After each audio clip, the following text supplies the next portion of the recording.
وأما عاد فأهلكوا بريح صرصار عاتية।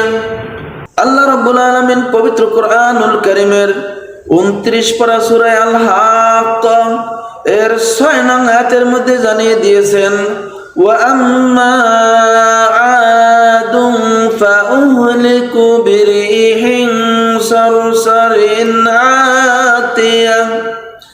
আর আদ সম্প্রদায়কে ধ্বংস করা হয়েছিল এক প্রচণ্ড ঝঞ্ঝা বায়ু দিয়ে। সাখরাহা আলাইহিম সাবআ লায়াল, যা তাদের উপর প্রবাহিত হয়েছিল 7 রাত, ওয়া সামানিয়াতা আইয়াম, এবং 8 দিন, হুসুমা, বিরামহীন ভাবে। ফাতারাল কওমা ফিহা সারআ কাআন্নাহুম আ'জাযু নাখলিন খাওয়িয়া। আপনি যদি সেই কওমকে দেখতেন, তারা উপরে পড়ে রয়েছিল যেন খেজুর কাণ্ডের নয়, বিচ্ছিন্ন। আমার প্রিয় ভাইরা, পর্দার অন্তরালের মা ও বোনেরা, তাহলে এই আয়াতের মাধ্যমে বুঝতে পারলেন আদ জাতিকে কিভাবে ধ্বংস করা হয়েছে। উল্লেখযোগ্য ইবনে কাসির তাফসিরে বর্ণিত রয়েছে, মুসনাদে ইবনে হাতিমে হযরত ইবনে ওমর রাদিয়াল্লাহু বর্ণনা করেন, রাসূলুল্লাহ সাল্লাল্লাহু আলাইহি ওয়াসাল্লাম ইরশাদ করেন, আদ জাতিকে ধ্বংস করে দেওয়া হয়েছে এক প্রচণ্ড ঝঞ্ঝা বায়ু দিয়ে, যা বাতাসের ভান্ডার হতে একটি আংটি পরিমাণ স্থান বের করে দেওয়া হয়েছিল। একটি আংটিতে যে পরিমাণ ছিদ্র থাকে, সেই পরিমাণ ছিদ্র থেকে বাতাস বের হয়েছিল, যা সর্বপ্রথম গ্রামে ও পল্লীর উপর প্রবাহিত হয়। এবং ওই বাতাস ছোট বড়, নারী পুরুষ এবং তাদের সমস্ত ধন সম্পদ, জীব জন্তু সহ আল্লাহ রাব্বুল আলামিন আসমান এবং জমিনের মাঝখানে লটকিয়ে রাখেন।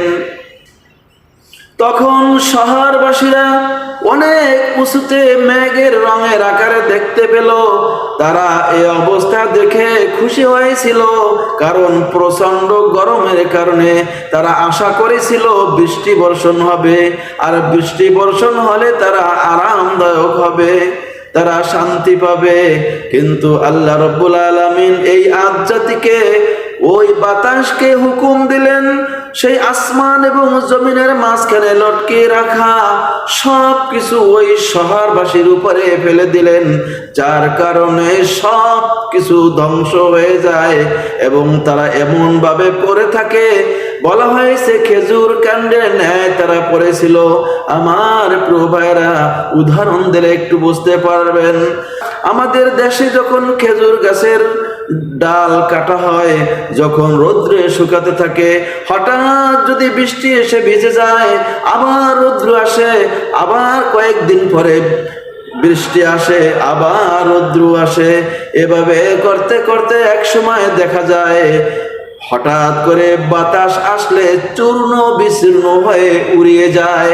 এমনি ভাবে আল্লাহ রাব্বুল আলামিন বলেন, তাদেরকে এমন ভাবে ধ্বংস করে দেওয়া হয়েছিল, যারা এরকম ভাবে খেজুর কাণ্ডের ন্যায় এরকম ভাবে তারা উপরে পড়ে রয়েছিল। আল্লাহ রাব্বুল আলামিন বলেন, ফাহাল তারা লাহুম মিন বাকিয়া, তুমি কি তাদেরকে পরবর্তীতে তাদেরকে দেখতে পাও কি?